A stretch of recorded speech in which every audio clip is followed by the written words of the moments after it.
अस्सलाम वालेकुम, मैं हूं अलीना शिकरी। कौमी असम्बली में बजट इजलास के दौरान सियासी गर्मा गर्मी उरूज पर है। नून लीगी हुकूमत को पीटीआई के साथ साथ इत्तेहादी जमात पीपल्स पार्टी से भी शदीद मज़ाहमत का सामना है। गिलगित बल्तिस्तान इलेक्शंस के रिजल्ट्स को लेकर पीपल्स पार्टी गुर्बत की हुकूमती डेफिनेशन और IMF के साथ मुआहदे पर एतराज़ात उठा रही है, जबकि पाकिस्तान तहरीक इंसाफ के तहफ़्फ़ुज़ात की फहरिस्त तो इतनी लंबी है कि बजट इजलास का ज़्यादातर वक्त हुकूमत और अपोजिशन के दरमियान तल्ख कलामी और सख्त जुमलों के तबादले में गुजर जाता है।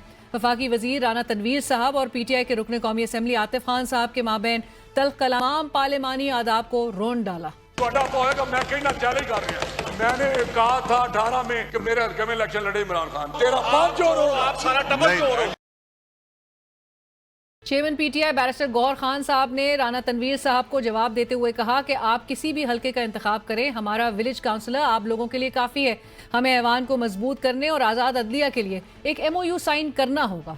हमारा विलेज काउंसलर आप सब के लिए काफ़ी है। कोई भी जगह प्लेस करो, हमारा विलेज काउंसलर मुकाबले में आ गया, अगर आप जीत गए हम चले जाएंगे। ये मेमोरेंडम ऑफ कमिटमेंट जनाब स्पीकर इस वक्त की जरूरत है। हमें मेमोरेंडम ऑफ कमिटमेंट साइन करना होगा। अगर हमने ये ईवान मजबूत करना है, जमहूरियत को दमाम बख्शना है, अदलिया को आज़ाद करना है और अवाम को बुनियादी हकूक देना है।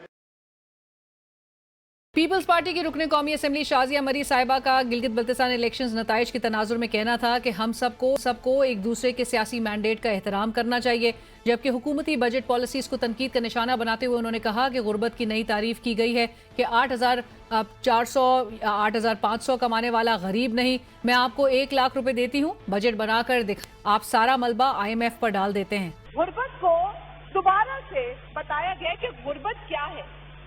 जो शख्स 8,483 रुपए कमाएगा वो गरीब है। आप मुझसे, मैं 1 लाख रुपए आपको देती हूँ, आप 10-10 हजार बांट दें, गुर्बत की लकीर से ऊपर ही होगा ना 10,000। आप उन 10,000 जिनमें बांटेंगे उनसे कहें कि महीने का तुम सिर्फ चूल्हा जला के दिखाओ इस 10,000 के अंदर। आप IMF की निगोशिएशन में जाते हैं, सारा मलबा IMF पे डाल देते हैं। हम सबको एक दूसरे के पॉलिटिकल मैंडेट का एहतराम करना चाहिए। वहाँ की आवाम ने एतमाद किया है तो उनके इस एतमाद के अंदर रोड़े ना अटकाएं। दूसरी जानिब आज़ाद सेनेटर फैसल वाउडा साहब हुकूमत के लिए अलग दर्द सर बने हुए हैं। हुक्मरान अभी सीनियर सहाफ़ी सोहेल वराई साहब के हुकूमती जवाल के कॉलम्स को न्यूट्रलाइज करने में मसरूफ थे कि फैसल वाउडा साहब हुकूमती नाअहलियाँ गिनवाते हुए करप्शन की फाइल्स लेकर मैदान में उतर आए। वाउडा साहब ने नून लीगी हुकूमत को चार्जशीट करते हुए कहा है कि 40 साल से यही हुक्मरान बैठे हुए हैं, इन्होंने तालीम, सेहत, अस्पताल, यहाँ तक के गटर के ढक्कन नहीं दिए। मेडिकल इंडस्ट्री में ऐसी दवा ईजाद हुई है कि 2023 के बाद कोई हुक्मरान बीमार नहीं हुआ। इलेक्शन हुए, घोड़ा भी इनका, गधा भी इनका, कोच भी इनका, रेस में अकेले खड़े होकर फिर भी हार जाएं तो क्या मेरा कसूर है? करप्शन के बड़े बड़े केसेस आ रहे हैं, वफाकी काबीना में तब्दीलियां होनी चाहिए। मुस्तकबिल में ये सब या तो एक कंटेनर के ऊपर होंगे या कंटेनर के अंदर। फैसल वाउडा साहब के बयानात पर हुकूमती रद्द अमल भी आना शुरू हो गया है। वाउडा को बोले कि गर्मी का मौसम है, फालसे का जूस पिए, इमली और आलू बुखारे का शरबत पिए, ताज़ा कच्ची दूध की लस्सी पिए। लगता है कि शेख रशीद की जो कुर्सी है वो खाली है, वो कुर्सी उसको मिल जाए। फाइलें खुल गई तो उसमें तो मेरे ख्याल में सबसे ऊपर फाइल उनकी अपनी है। मैं समझता हूँ कि उनके साथ ज्यादती हुई है, उसको सिर्फ सेनेट की सीट पे ठहरा दिया गया है, वो कैबिनेट का हिस्सा तो बनना। एक और डिमांड भी उनकी तरफ से थी, वो भी हमसे गवर्नर बनना चाह रहे थे या प्राइम मिनिस्टर साहब से पूरा नहीं हो सकी। गवर्नर बनना चाह रहे थे। उनका गुस्सा जो है ना वो जायज है। वादा हमने तो नहीं किया 2 लोगों को आप एक को सब कुछ दे दें और एक को कुछ भी ना दें, तो एक जैसे लोग हों तो फिर उसमें गिला शिकवा तो होता है ना। सेनेटर फैसल वाउडा साहब साबिक वजीर और सीनियर सियासतदान इस वक्त हमें प्रोग्राम में ज्वाइन कर रहे हैं। वाउडा साहब अस्सलाम वालेकुम, बहुत शुक्रिया प्रोग्राम में ज्वाइन करने के लिए। बहुत शुक्रिया वाउडा साहब। आपने कहा कि बड़े बड़े स्कैंडल्स आने वाले हैं और सबसे पहले तो हम जानना चाहेंगे कि आप बता सकते हैं कि ये अगले चंद हफ्तों में कौन कौन से बम जो हैं वो फटने वाले हैं? बहुत शुक्रिया अनिला साहबा। देखिए, सबसे पहले तो ये कि एक स्कैंडल को तो हमने एड्रेस कर दिया है, जो मैंने इशू उठाया हुआ था, और उसको रिवर्स भी करवा दिया अल्लाह की मेहरबानी से।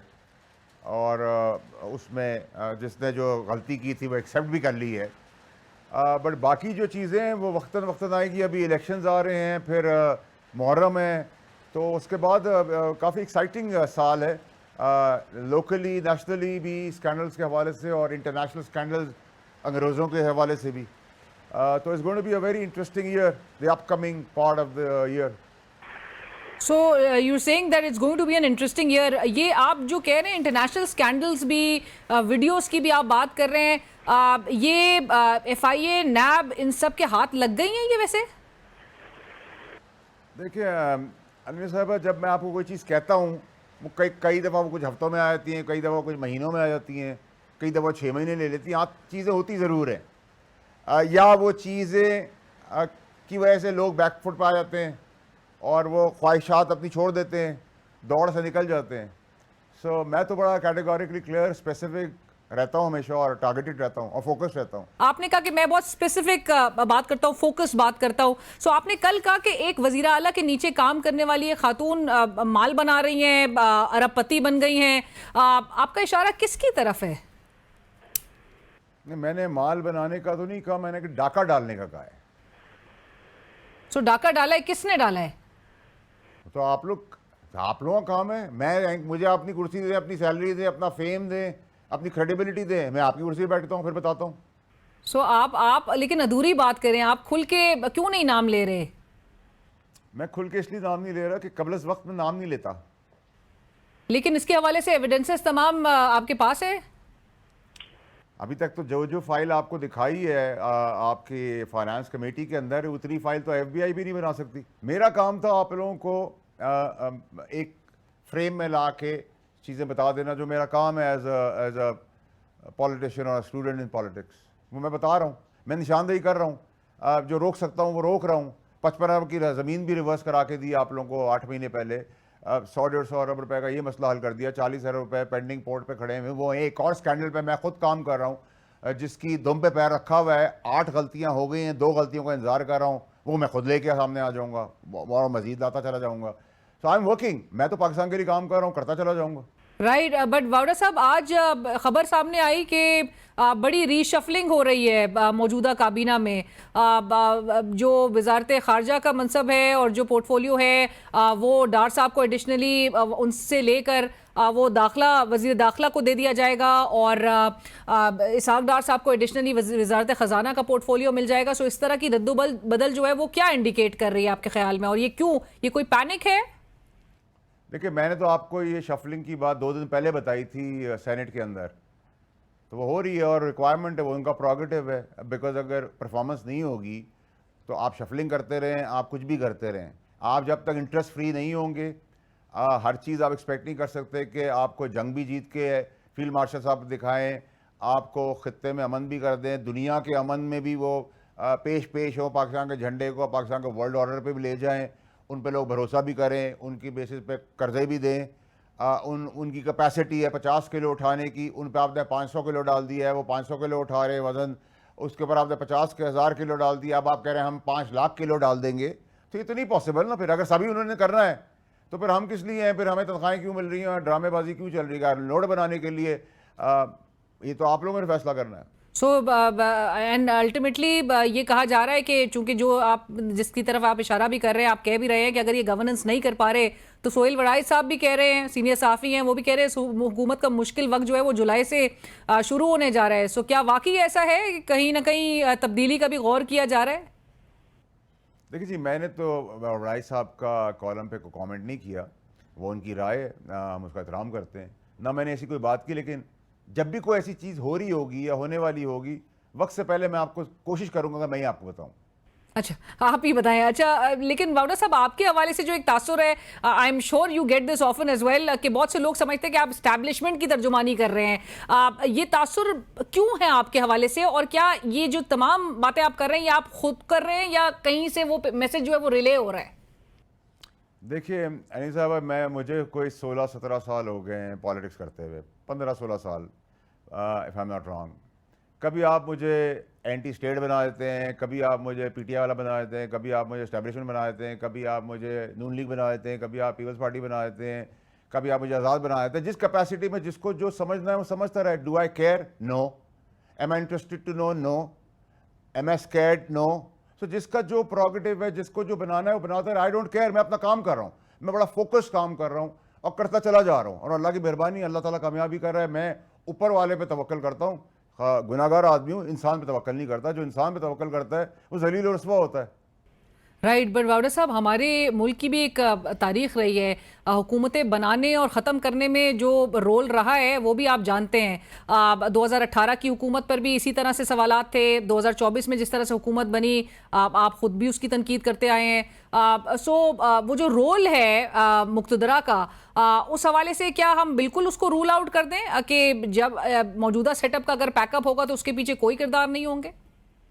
नहीं, किसी का कोई किरदार ऐसी किसी चीज़ में नहीं। आपने अभी रिसेंट इलेक्शंस देखे हैं तो आपको उससे पता चल जाना चाहिए कि एवरीथिंग इज़ न्यूट्रल, किसी की कोई इन्वॉल्वमेंट नहीं है। जो क्लैरिटी है तो क्लैरिटी रखें, हम हर चीज़ अच्छा हम ले लें, बुरा सारा उन पर डाल दें, तो ये भी ठीक नहीं है। देखिए, प्रॉब्लम ये है कि जगह आप और मैं सब अपनी फ़ौज की इज़्ज़त करते हैं, क्योंकि वो शहीदों की फ़ौज है, पुलिस वालों की इज़्ज़त करते हैं, यूनिफॉर्म वालों की इज़्ज़त करते हैं। Being passionate about them does not mean कि आप का कोई इंटरेस्ट है या आपको उनसे पैसे ले रहे हैं या आप उनको कोई कॉन्ट्रैक्ट ले रहे हैं। मैं तो किसी की चाय की प्याली का भी रवादार नहीं हूँ, आई be very honest. Right, Vawda साहब, अब जो रद्देमल आ रहा है हुकूमत की जानिब से, अब राना सनाउल्लाह साहब कहते हैं कि आपका गुस्सा जायज़ है, जहाँ पर उन्होंने ये भी कहा कि आप मुतालबा कर रहे थे, काबीना में आप अपना हिस्सा चाहते थे, लेकिन वज़ीर आज़म चूँकि वो मुतालबा पूरा ना कर सके तो आपकी तनकीद जो है वो आप इसलिए कर रहे हैं क्योंकि आप काबीना का अनफॉर्चुनेटली हिस्सा नहीं बन सके। आप मुतालबा कर रहे थे ये? देखिए अनिल साहब, किसी अक्लमंद आदमी को अक्ल ये होनी चाहिए कि क्या 2 साल 2.5 साल बाद आदमी मुतालबा करता है, नंबर 1। नंबर 2 ये कि वो कहते हैं कि जी एक लाड, जो मेरे पास जो एक क्लिप आई उनकी, वो उसमें ये था कि वो कह रहे थे एक लाडले को सब कुछ मिल गया, दूसरे को कुछ नहीं मिला। हाँ जी, मोहसिन नकवी साहब के साथ उन्होंने कहा वो 2 एक जैसे लोग। ठीक है, तो मैं उनकी बात का जवाब देता हूँ। जैसे उनके कायद नवाज शरीफ साहब के साथ भी वही हुआ जो मेरे साथ हुआ, एक को प्यारे को सब मिल गया और उनको भी कुछ नहीं मिला। तो वही पर्सपेक्टिव आप मुझ पर डाल लें और खुश हो जाए। आप कोई ख्वाहिश नहीं करते थे कि मौजूदा सेटअप में आपको कोई ना कोई पोजीशन दी जाए? नहीं, मुझे आप इसका अनिला साहबा देखें, इसका बहुत सिंपल सी बात है। मतलब कोई गधा ही होगा जो 2 साल बाद ये कहेगा ये 2 साल पहले बात समझ में आती तो समझ आती। ठीक है, 2 साल के बाद और इन हालात में जहाँ उनके वजीरों की चीज़ें मैं ठीक करके दे रहा हूँ पाकिस्तान के लिए, अपने लिए नहीं, तो मैं पागल हूँ। राइट, लेकिन आपको कहीं और से आपको ऑफर आई है कि आप एटलीस्ट एक विसल ब्लोअर के तौर पे आप काम कर रहे हैं, आप मुल्क के भलाई के लिए काम कर रहे हैं, आप ये तमाम जो अरबों की करप्शन हो रही है उसकी आप इंडिकेशन कर रहे हैं, आप उसके हवाले से इंकशाफात सामने रख रहे हैं। सो एटलीस्ट आप आके फोर फ्रंट पे और पोजीशन लेके बाकायदा ये काम करें। जिस वक्त अल्लाह की तरफ से होगी अनिला साहिबा, पहले भी अल्लाह ने दी थी, गई भी उसकी मर्जी से, फिर आई भी उसकी मर्जी से। देखिए, you need to understand it's never the seat, it's the man. वो कहते हैं ना, मैन बिहाइंड द मशीन, तो it's always the man, it's never the seat. आपने देखा है बड़ी बड़ी सीटों में कितने छोटे छोटे लोग बैठे हुए हैं और कोई सीटों के बगैर कितने बड़े लोग बैठे हुए हैं। ये तो अल्लाह का कमाल है, ये तो आपके सामने है ना। You see yourself all the time, कितनी बड़ी कुर्सियों में कितने छोटे और घटिया लोग बैठे हुए हैं, आपको बताइए। बट हुकूमत तो बाकायदा अब ये कह रही है, और आपको शेख रशीद साहब से के साथ जो है वो कह रहे हैं कि जी आप उनकी कुर्सी लेना चाहते हैं और मशवरे दे रहे हैं कि जी आप थोड़ा ज़रा एक काम रहे, गर्मियों में फालसे का जूस पीने का भी कोई मशवरा दे रहा है। तो बहुत कुछ आपको अब एडवाइसेस दिए जा रही है हुकूमत की जानिब से।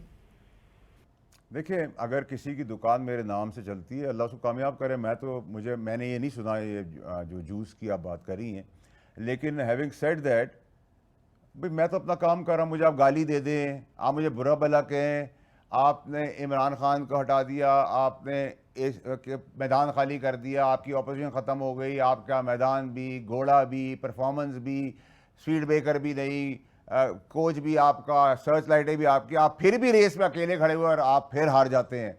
तो मेरा कसूर नहीं, आप मुझे दिल भर के गालियाँ दें, आई डोंट केयर। मैं अपना काम कर रहा हूँ, इज्जत जिल्लत अल्लाह के हाथ में, मैं रिस्पॉन्ड थोड़ी करता फिरूंगा। आप सब सड़क पे चलते हुए लोगों की मैं बातों का जवाब देना शुरू हूँ तो सारा दिन तो मेरा इसी भी चला जाएगा। और चाहते हैं कि मेरा फोकस इनकी जैसे कामों में हो जाए, वो मैं काम कर नहीं सकता। इनकॉम्पिटेंस को मैं दिखा रहा हूं तो अब तकलीफ तो होगी ना। पर वावड़ा साहब ये तो साइमल्टेनियसली 10 साल मांग रहे हैं। ऐसा इकबाल साहब अगले दिन कह रहे थे कि अगर हमसे तवक्को तरक्की की करते हैं तो हमें कम से कम 10 साल दीजिए। सो 10 साल अब यानी कि कुछ 10 मिनट भी देने को तैयार नहीं है। नहीं, हम भी जब मैं तहरीक इंसाफ का हिस्सा था तो हम 20 साल के लिए आए थे, उन्होंने तो कम मांगे 10 साल। तो देखिए इसका जवाब आपको वक्त बहुत जल्दी देगा। आप गाली दे के अपनी परफॉर्मेंस नहीं बता सकते। आप मुझे बताएं मुल्क में आपने क्या किया है, व्हाट इज योर परफॉर्मेंस? वही चेहरे जो मैं पैदा हुआ, जवान हुआ, बुढ़ापे की तरह चल पड़ा, वही शक्लें, फिर उनकी लायक नालायक औलाद, फिर उनकी औलाद, वही नैबज़दा, फिर धो चुके, फिर बफरूर, फिर भगौड़े। हाँ, फील्ड मार्शल की कामयाबी और फौज की कामयाबी के अलावा एक काम पाकिस्तान में बहुत जबरदस्त हुआ है जो किसी दुनिया के मुल्क में नहीं हुआ। 2023 से पाकिस्तान में कोई हुक्मरान बीमार नहीं हुआ। हाँ, विच इज गुड, क्योंकि कुछ चीजें सरफेस करती हैं तो बीमारियां भी साथ साथ लायक हो जाती है। वावड़ा साहब, मुझे यहाँ पर एक छोटी सी ब्रेक शामिल करनी है। नाज़रीन, आपने कहीं नहीं जाना है, डिस्कशन को आगे बढ़ाएंगे एक ब्रेक के बाद।